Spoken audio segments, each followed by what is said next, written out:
এবার আমরা দেখার চেষ্টা করব ফ্লোটিং অ্যাকশন বাটন নিয়ে। তো এটা কীভাবে কাজ করছে দেখতে হলে জাস্ট যদি প্লাস বাটনে ক্লিক করেন তাহলে দেখবেন এরকম আসছে, এবং আবার যদি আমরা প্লাস বাটনে ক্লিক করি তাহলে দেখতে পাচ্ছেন। সো এটা করার জন্য প্রথমে আপনাদেরকে 18 নম্বর ফাইলে চলে আসতে হবে, এবং এখানে দেখতে পাচ্ছেন স্টার্ট ফ্রম হিয়ার নামে একটা মানে পেজ দেওয়া আছে। তো এইখানে আপনারা প্রত্যেকটা, এখানে দুইটা পেজ আছে, দুইটাই একটু এন্টারপ্রেস করে দেখবেন যে আসলে কীভাবে এগুলো অর্গানাইজ করা হয়েছে, ঠিক আছে?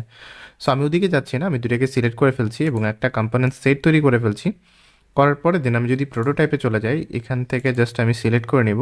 লেটস সে এই বাটনে যখন ক্লিক হবে তখন হবে, সো বাটন থেকে যখন ক্লিক হবে তখন এখানে চলে আসবে। ক্লিক হলে এটা জাস্ট স্মার্ট অ্যানিমেশন দিয়ে দিচ্ছি। আর পরেরটাকে আবার আমি ক্লিক করছি। লেটস সে আবার যদি এখানে যদি ক্লিক করি তাহলে মোটামুটি এই জায়গাতে আমার চলে আসবে, ঠিক আছে?